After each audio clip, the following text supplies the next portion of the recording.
Welcome back to the Boy, Girl, Mom, and Dad podcast. It's just Mom today, and I'm so excited to bring you episode 51 with Megan Rogers featuring Rosie the Reindeer. Boy, girl, mom and dad here for the good times and the bad. Gender norms and stereotypes are making sure that the butts are wet. Boy, girl, mom and dad want grown-up time, you're going mad. It's a trip, but we'll guide you through with tips and tricks for boys and girls too. She's a mom of three, a boy-girl mom to be specific, whose dancing career and daughters inspired her smash hit book, Rosie the Reindeer, Rosie Finds Her Shine. Let's welcome Megan Rogers. Hey, thanks for having me. Yeah, I'm so glad you're here today. Before we get into your book and all the good things, I usually start each episode with some sort of tiff. Sometimes it's something my husband and I disagree on. Sometimes we agree on it. Sometimes we're just having a conversation. And so because of the topic today, I thought it would be fun to ask you, are you team decorate for Christmas before Thanksgiving or after? This is so hard for me because I am a little bit of both. Yeah. We have a Christmas brand, so we kind of have a nook in our house that's always Christmas year round, and that's kind of started to feel like work instead of Christmassy. So I've started the last 2 years decorating right after Thanksgiving. That way I can really lean in on my Halloween decorations for the kids. Like we go all out. And then we've got all out for the turkey decorations and the craft paper I am thankful for. And then as soon as Thanksgiving's over, the last 2 years, we've ripped it all down and made the actual Christmas. So I think it's more fun for them that way. Day of, that Thursday or Friday? No, like we end, dinner's done, everybody's on the couch watching football, and I go to work. Yeah. That's so funny. So are you team real Christmas tree or faux Christmas tree? Oh, I guess this is really where I am different. I have both. We have both. Oh, I love it. So it's really dramatic. It's really extra. I blame the theater for this because I put up like 14 trees, but I only want to water one tree. That's the tree. That's the main tree with like the ornaments that mean something, maybe the ones the kids have made from my childhood. But then everything else is very faux and very themed. So is that bad that I'm down the middle on everything? No, I like that. So living in California, we don't have any immediate family here. So when we travel to see family at Christmas, we're not here a lot of the time. If we're seeing, we flip-flop holidays. And so if we're with my family, my dad's birthday is near Christmas. And so I usually try to come in for that too. So we're there for, I don't know, we're gone for like 2 weeks. Yeah. And you keep a tree alive if you're gone. Exactly. And then if you do keep it there, all of the pines come off.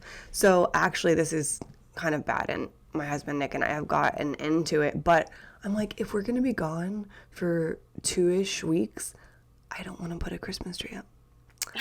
And I love Christmas, but I'm just like, I'm gone for all of it. And if we're gone for Thanksgiving too, there's like a 2-week window. So he also, this side note is that he loves real Christmas trees. And I don't not love real Christmas trees, but I'm just like, for 2 weeks. And I'm like, if we had a faux Christmas tree, we could have it up already. There are some people, and I don't know if you're lucky enough to have this, I think it's cool. Well, I guess some people love the decorating of the Christmas tree, but some people have like the Christmas closet where the tree stays up all year and it's just all the ornaments are on it. Oh yeah, we saran wrap our trees and throw them in the basement, and then we just bring them up and unsaran and you refluff, and there's a few things that fall off, but it makes setting up so much quicker. Yeah, and I get, there you go. You put your ritual of the new ornament on. I get it. It's like we always did it growing up on the weekend of Thanksgiving, maybe that Saturday. But I think that's such a good idea because it can be exhausting and you don't want to like suck all the fun out of it before it even, starts. And so I would love that. I actually like that idea of having both. Because we'll go and like chop our own Christmas tree down, and I do think that's so fun, and I love the ritual of it. And the pictures, and the kids are having fun. Yeah. It's fun. Okay, but I like that of doing both. Why not both? Not that I have space. Life is about balance anyways, you know what I'm saying? Yes. Not that I have the space to keep. I guess I do. I could put it in the garage, but I live in a condo on the west side of LA, so it actually is pretty big, I think, for the space that we're in and the area that we're in. But still, I don't have a ton of space. So Right, anyway, right. I will take those notes back to him. As of right now, I think we'll literally only be in LA maybe December 7th through the 17th. Well, So I'm it's like gonna have to 10 take a days. note. I'm gonna have to take a note from you this Christmas because that was actually a topic of conversation. 2 weeks ago, we were like, "What are we gonna do for Christmas this year?" You're booked with Rosie, literally all of November, all of December. We only come back 2 days for Thanksgiving, and then we leave again. And I'm like, our kids are traveling with us, so I'm like, "Oh wow, I didn't think about my house would be decorated with no one in here." So, I don't know if you're familiar with the brand Buru. She No. travels around. It's so cute. She has like Morgan. She has a like factory here in LA, but then she also, this was her last summer to do it, but she would travel around with her family during the summer, and so she has 3 kids and would take them with her for like the Buru pop-up bus. And for Christmas they always go and stay in New York, and she literally brings a tree for the hotel room, like packs it in her bag. They're already checking bags anyway, 'cause she uses the time to also like shoot content for her clothing. And she brings a tree with her and puts it up I in just the wrote that down. Carlisle every year. I have to look this up. This is awesome. Yes, no, she's awesome. You should definitely look her up. Her name is Morgan. But Buru, Buru, and I love her. She's so cute. And I love her brand. Okay, Yeah. before we get into the book, can you share a little bit about you and your background? Well, yes, and obviously when you're 37 years old, that could just go on for forever. So go crazy. Give No, us the Cliff Notes. yeah, clip notes. I grew up dancing. I was 3. That's like my earliest home video my parents have of me, and my mom knew I was going to be in dance somehow, and she was the ultimate dance mom. We did everything together, competitive dance, and then she'd throw me on the stage any chance she got. Loved to sing, loved acting, took But it sounds gymnastics. like, not to interrupt you, but it sounds like a good dance mom, because I feel like the Yeah. connotation It's of at changed least the a show is like lot. not necessarily great, but she sounds like a really good mom. She was a really good dance mom. Yeah, she could be competitive. I'm not gonna lie about that. I think like at the heart of any parent, you're gonna have that little edge of, oh, you Yeah. want your kid to be the best at their craft. Yeah. But we did the dance thing together. She was a seamstress and she worked at the studio and she would clean it. We did everything we could to. She just showed me how to really work hard because she wanted me to have it and money was tight. So um, just a lot of good life lessons there with her. So there was just a lot of good lessons that my mom taught me, a lot of good life lessons about working hard, and really taught me to lean into my gifts. But I kind of scattered myself with some, as I got older, dancing, singing, acting, gymnastics, cheerleading, just kind of all those fun things. And then danced a little in college. And then I made my way into the NFL scene. So cheered for the Falcons, which I've never understood why they call us cheerleaders. We definitely are dancers. Yeah, for But sure. it's fine. I guess we are cheering them on with our pom poms. But Yeah. opened a dance studio, and then mom did all the costumes and worked the front desk. My mom, she and my dad worked hard to keep us in the things we loved, so that was great. And then I owned my studio for 13 years. I folded it up shop. I can't even remember now. Maybe it was 3.5, 4 years ago. No, maybe It's 3. like COVID. Yeah, I think it was COVID year. My mom passed in October of 2020. So I think it was literally December of 2020. I knew I was done, and I announced it that May, the following Hmm. May, so 21. Yeah. And it kind of like warps your brain. You're like, how did time fly that fast? But that's what kids do too. You're like, Yeah. what? But yeah, and then after that, I just took a story that it was a stage show that we had in 2011, and I just revamped it. I stripped it, gutted it, fixed it up because my mom loved it. And this is how I found myself in the author, like wearing the author hat. And that's still Hmm. really hard for me to accept sometimes because I did not go to school for writing. Yeah. I don't know the rules, the ins and outs. I'm learning every day. This is like the school of hard knocks over here every day. But that's a little bit about me. And yes, 3 kids. We live on a farm. My husband's a veterinarian. I married my high school sweetheart. So yeah. Mm, love. I am so happy to have you on because I self-published a book earlier this year, and I feel like it's not for the faint of heart. And it sounds like, oh, so easy. You just do it yourself, and like you do, but it, like you said earlier, it's just like a crash course. And I made one about twins because I saw a gap in the market for twins and the books that are offered. And you made one for Christmas that you saw a gap in the market for female-centric stories. And so I was just wondering what specifically inspired your book. You kind of already answered this, but what specifically inspired your book? And do you have an exact moment you can pinpoint where you're like, oh, I'm going to make this into a book? Yeah, I mean, it's kind of crazy because you have those weird moments in your life where you just remember vividly certain details and then the rest of your life is like a blur. Like, no, I don't know what I had for lunch today, you know? You know what I mean? Like, Yeah. but in 2011, my team was writing this show. We wanted to put a stage show on. We never wanted it to be just a dance recital. And I just kind of threw out the option, wouldn't it be cool if there was a reindeer and her hooves lit up Yeah. or they were sparkly when she dances, just something Yeah. along the theme. Because we're just trying to tie Christmas in any way you Yeah. can. And I just remember getting like chills on my whole body, and I was like, it's a really good idea. Why has no one done that? So I started researching Yeah. it, why we've done it. The story was very different in 2011. But you're trying to do Christmas themed things, so you're going to pull for the things that you've sat on your whole childhood. You know about Frosty and the Grinch and Santa and Rudolph and elves, and about all these staples. And I was like, how do you create a character that no one has thought of before? That's kind of crazy. I sat on it for years. My mom kept saying, you should make that a book. It's real good. But as I became a mom, and then we went through the journey of losing my mom, I just started realizing, like, wow, like my mom did a lot. She made all this magic come to the holidays, like the baking, and we used to make these things called devil dogs. They're little chocolate. I think people call them whoopie pies, but we always called them devil dogs. What are they? They're chocolate, and there's like a white layer of icing in Uh-huh. the middle. They're little sandwiches. That was Uh-huh. like a tradition for us, and we Okay. loved them. You get your pictures made with Santa, and you decorate the tree together.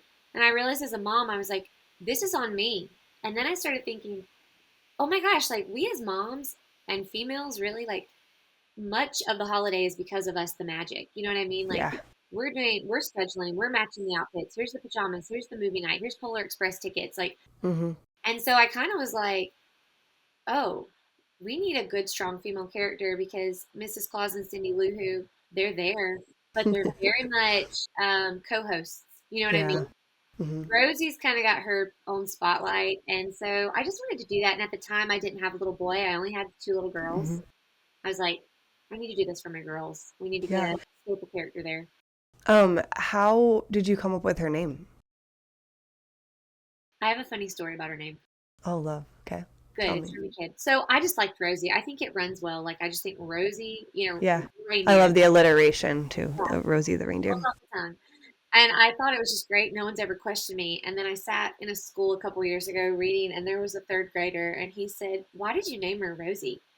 And this little girl just kind of piggybacked, like, "Yeah, you could have named her anything." And I'm like, "Is it a bad name?" And they were like, "Well," and the little girl was like, I'll get back to you. I have to think of some names. So I'm like, "Is Rosie that bad?" And the little boy said, "Well, you could have named her Rose." You're, you're right. I could have named her Rose, I guess. And my brain was thinking, oh, well, like the wine. That's for the 21 plus version. 21 and up Rosie. And he followed up with, like Ring Around the Rose. It Oh my gosh. is my favorite story of any school. Ring around the rose. Is that a game your mom plays, little boy? I died. That's Kids are so the best. funny. Kids are the best. And I love how your book is so fun and sweet, but it also has the underlying message of comparison in both parenting, but as people in general. What kind of comparison did you experience in the dance world, and how does that compare to the comparison between kids or parenting? Do you think that one is harder than the other?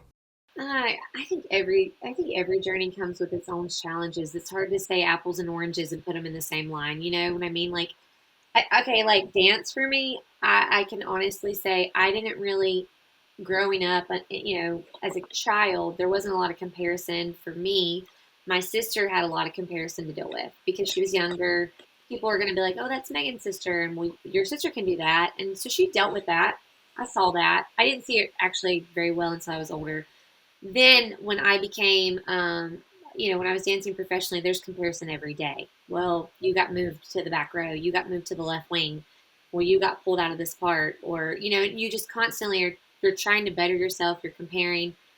Not necessarily that the coaches at that professional level for me did. That wasn't my experience with the Falcons. They were never like, well, so and so's doing it better. That wasn't our thing. But I see in dance when I was a teacher a lot of comparison from parents comparing their kids to others. It just doesn't stop. Yeah. And I felt like after I had Stella, my oldest, I just immediately thought, well, she's going to dance. Obviously, she's going to be in the dance world. I gave her no shot at wanting to do anything else. Yeah. And so she's going every day and she's young, but she's crying. She doesn't want to be there. I hate the tights. I hate the shoes. I don't want to go on stage.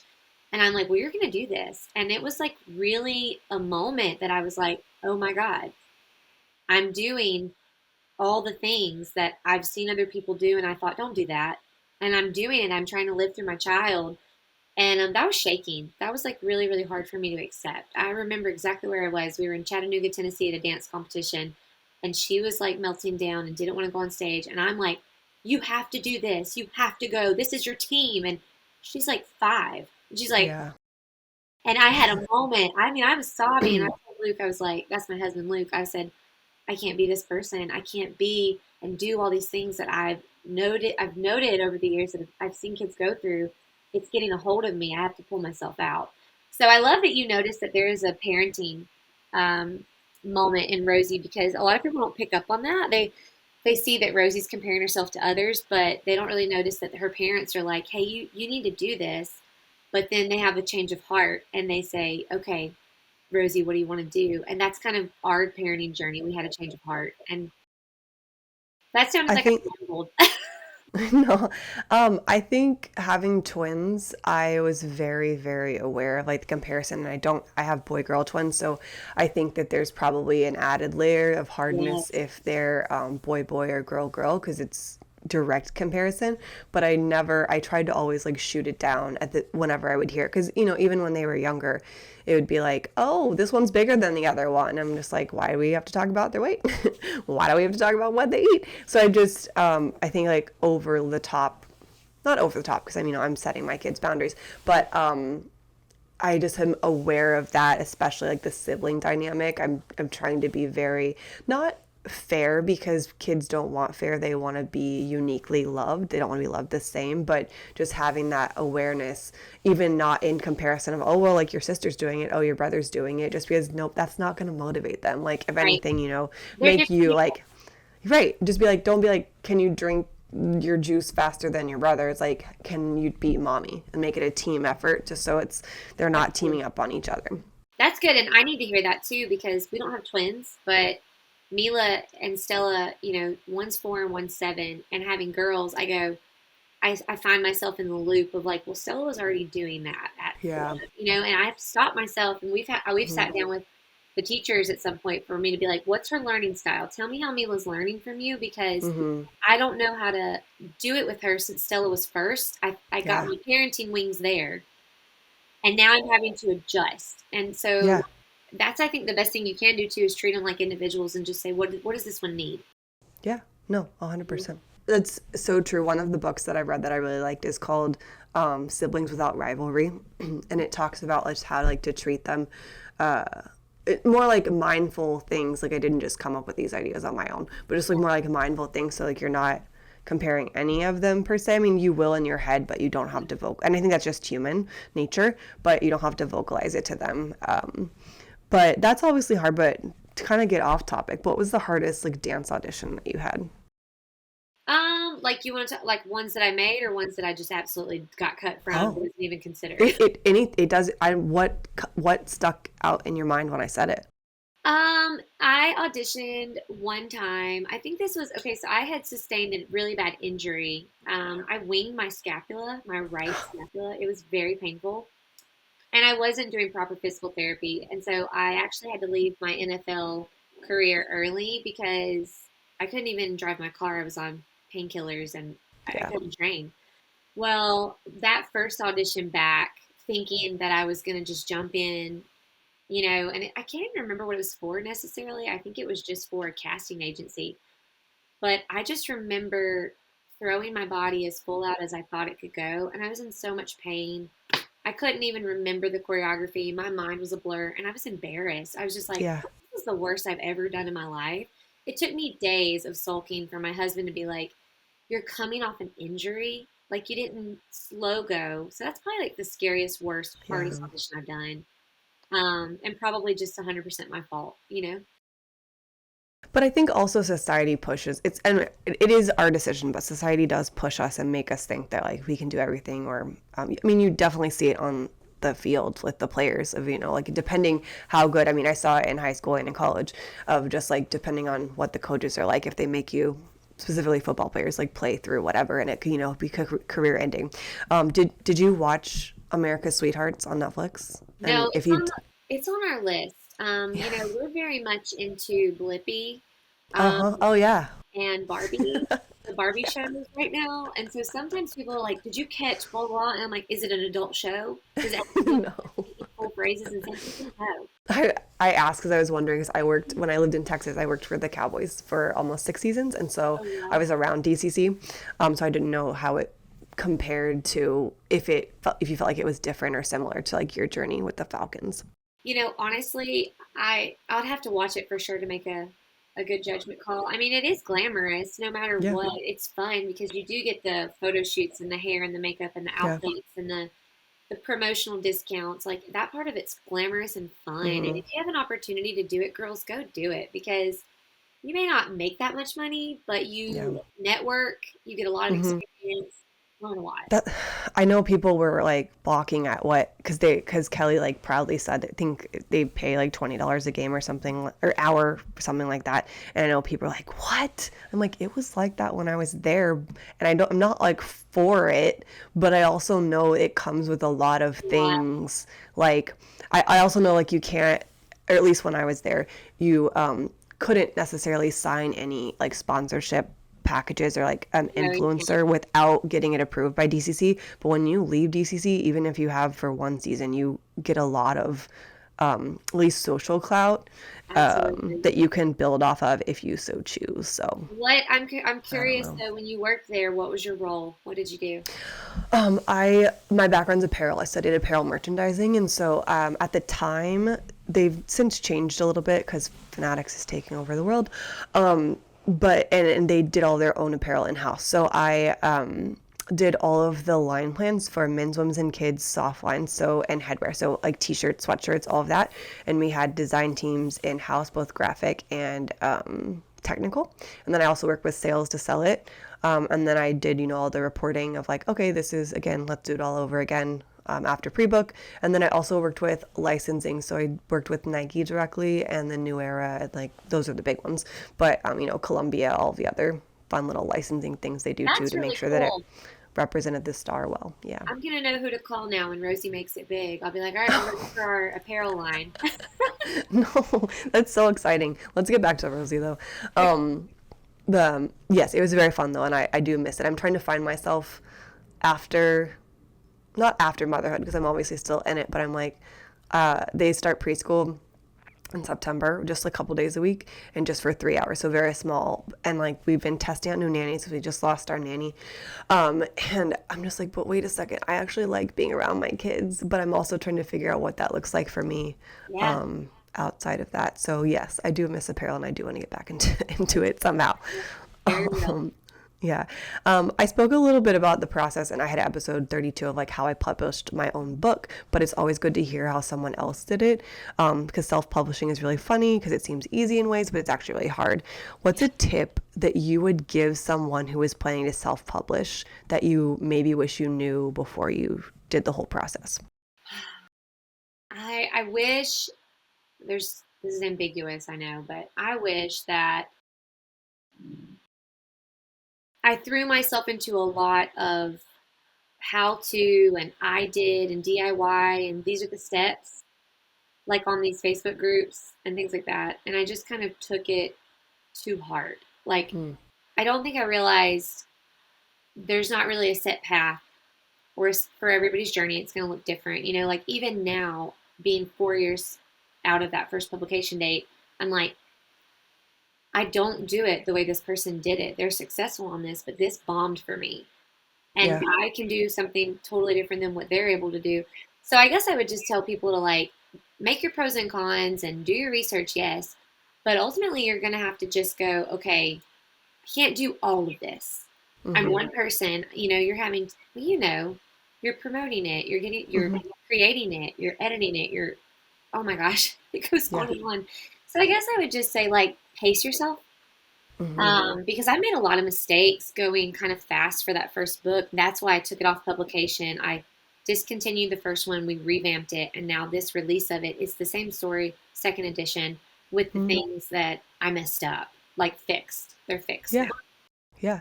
No, I definitely think going at your own pace is definitely ideal. One of the things that I did, um, I was also, so I don't want to get ahead of myself in the next question, but basically there was a error on the back because I was the my factory that I found had said the color was a wrong thing, was the wrong CMG whatever. I'm not a graphic designer. It would be really cool if I was because it'd be really great for me. But we changed it and I didn't reproof it, and so there was somehow, I have no idea how, there was a space that was taken out. So my first print of books I received have an error on the back. I still have the boxes. I'm not really sure what to do with them. Because I didn't want to sell them with a space missing, like in the word, like it was in the bio about me, and I'm like, oh, Lauren is a mom of twins and should definitely proof her books because she doesn't know how to spell. But definitely proof everything again, even if you don't Yeah, think you need to. it happens. Um, and speaking of your own pace, like you again kind of mentioned this for like when the Rosie even came to be, but like how long was the process for you from ideation to like the book in hand? Yeah. Okay. So, I mean, I helped, like, a group of us did the show, the stage Hmm. show in 2011, and that went pretty quickly, but it was put away till 2020. Christmas Day 2020, picked it up, and I was like, I'm gonna do this. I started just immediately, and I know that in 20 we went to publication in August of 21. No, September of 21.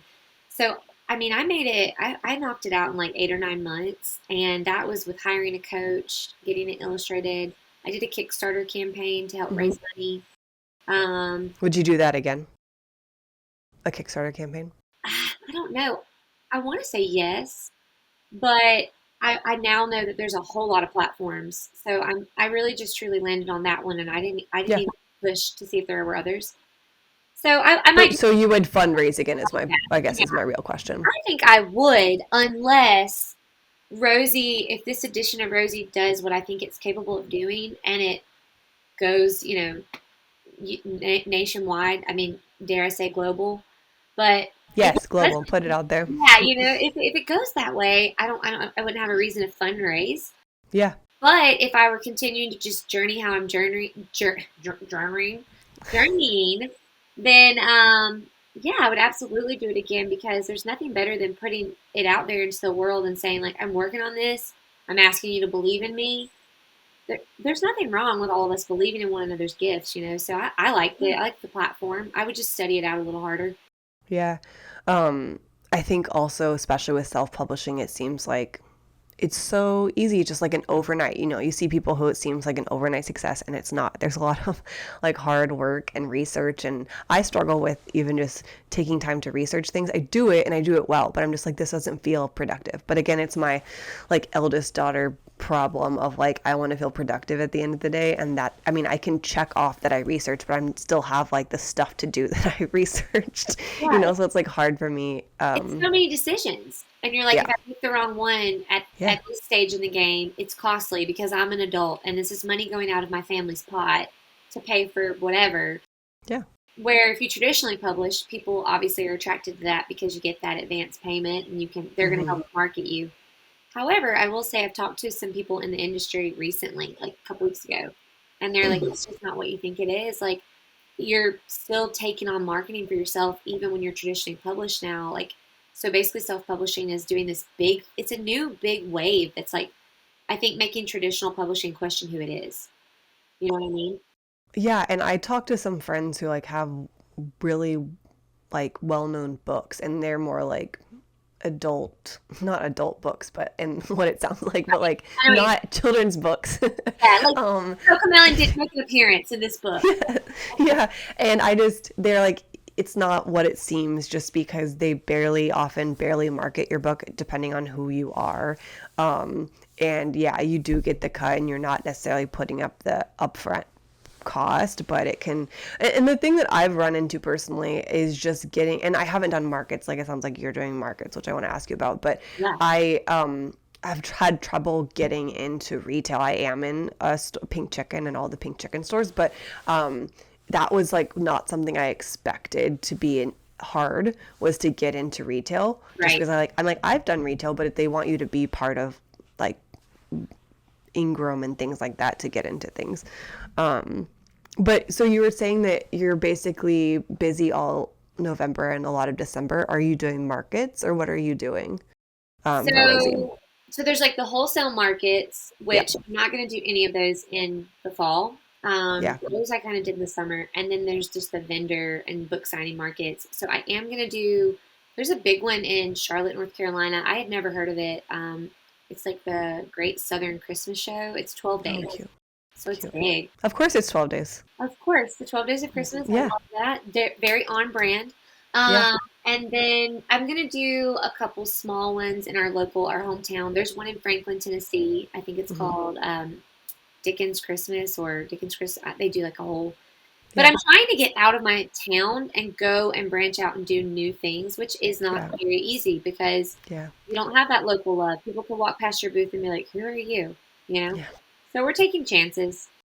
Yeah, that's what you have to do. Do you have anything fun coming down the pipeline that we can look forward to, or keep an eye out for? Anything you want to share? Yeah, I mean, Rosie is, we've got a coloring book that is so close to being done. Like, we're just, dotting our I's and or crossing the Cool. T's and dotting the I's. So that's hopefully going to hit before Christmas. And that way, kids will have the book, the activity book, the regular story, and then the new doll. The new doll is so cute. She's Yeah. wired. She's so cute. So she can like hold poses, and I love Yeah. that. She's a little bit fluffier than the last one. And then we've got in 25, we're gonna launch. We have a new character coming out, a male character to kind of be friends with Ooh. Rosie, and that's exciting. I'm excited Yeah. for something new there. So yeah, lots of fun stuff. That's so exciting. People always like to ask me, just I like you, I didn't go to school for writing, but I've always had a blog, like a website where I write, because I'm like, people ask me these questions. It's not that I'm tired of answering them, but like, why don't, I'm sure other people have these questions, so I write it, and make sure I have the SEO and all that stuff to go with it. But people are always like, how do you think of what to write? How do you stay inspired? And so I'm wondering, how do you stay inspired? Because you clearly have more stuff coming. Yeah, I have to blame my not blame, credit my, it's the dance and the drama and the theatrical vibe. I mean, like Yeah. you're talking to a girl that I just love fanfare. I cry at a good fireworks display. I can't pass a good window display at a store and not get the lump in my throat. I'm very like, Do you oh my watch the Olympics? Because I can't, because they make me cry. Oh, the Olympics make me cry. I love underdog stories, especially. But don't even get me started. Like, I don't know, and I honestly don't remember crying much about like. I feel like when it comes to people, I lacked a lot of empathy for people until Mm, I had my kids, and that changed mm. my heart. I got very soft, and I'm like, oh my god, about everything. But I think it's just I just think God planted a very I'm a visionary. He gave me a very creative imagination. I see it playing out in my oldest daughter as she's constantly like walking around making her own songs up. She's like got little full 4-act plays, and all these things. And I'm like, Love it. we gotta draw the curtain at some point and sell. We've been Yeah. in 2 hours. So I don't know. I think it's just how God made me. I say creative because my mind doesn't stop. I see I Yeah. see a cashew and I'm like, oh my God, that'd be such a cute story if there was a cashew that got dipped in. It doesn't stop, and my whole Yeah. sometimes is like, rein it in. We're talking about Yeah. real things. Like you gotta put you on a budget, and you want to talk about a Yeah. dancing cashew. It's bad. It's ADHD too. No, I love that. I love that so much. I feel like it's very much that, is it the, and I'm going to butcher it, but is it the law of motion or whatever? physics, whatever, that's like in motion stays in motion, you know? And I feel like that's how I am. I'm just like, I'm always thinking like, what is this? And what is this? And we'll be trying to go to sleep and I'll be like, this idea. And it's like, it's time to go to bed. Yeah. So I do think like if you just put yourself in that mindset, and if you don't know where to start, just be like, what am I curious about? And there's probably someone else that's curious about that, or just in that same field. I love being around creative people too, because you spur one Yes. in their mind, and then you go, but what if this? And they're like, yeah, Yeah. but then what if you did that? I'm like, oh my God, that's mind blowing. Yeah. Let's do it No, right now, you know? definitely. I feel like who you surround yourself with, whether they're dreamers or it definitely matters. So yeah, definitely make sure you surround yourself with, if you're wanting to dream and all of that stuff, make sure you're around dreamers as well. I mean, it's good to have the balance, bringing it into reality sometimes, but the idea is just keep flowing, especially if you're around creative Yeah, people. I mean, I love creative understand that people. at Christmas, you know, I get that I can't buy a caribou, even though I've told Luke we could get them. They're about $8,000. We could do Christmas pictures and rent them out to pay, and it can be a tax write-off. And he's like, rein it in. And I'm like, Hey, you said rain. Like, I don't, it doesn't, birthday parties, yeah, you know, yeah. I'm like, there's more. There's we have more. a reindeer. And he's like, but no, like, just, so yeah, it's a little bit of balance. It goes a long way, but I love to dream. I love it. Yeah. Oh my gosh, there could be a real life Rosie that goes around and tours with you. I mean, I need to stop. I don't know about you, but I'm already planning Macy's Day Parade. I got Broadway on Yes. the mind. Like Yes. I'm baby. Like it's coming.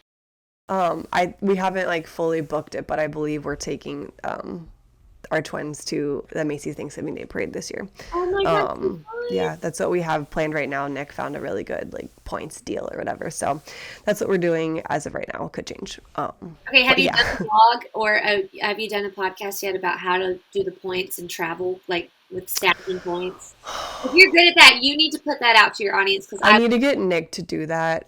He's the one who pays attention to it and like the credit cards and all that about like what to do. Because we took them to London and Paris last year, and it was right before they turned 2. So like right now is when we took them last year, and we did it with they were still lap infants, and that was kind of annoying just for a long flight. But we did it all in points.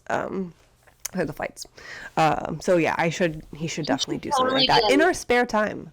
You I'm know. just saying the TikTok reels are too quick for me to learn. They're like, screenshot this. It's in the caption. And I'm like, no, this was No, yeah, no, I still Google search. I mean, I do like it on YouTube because I think that's a good happy medium because it can be long form.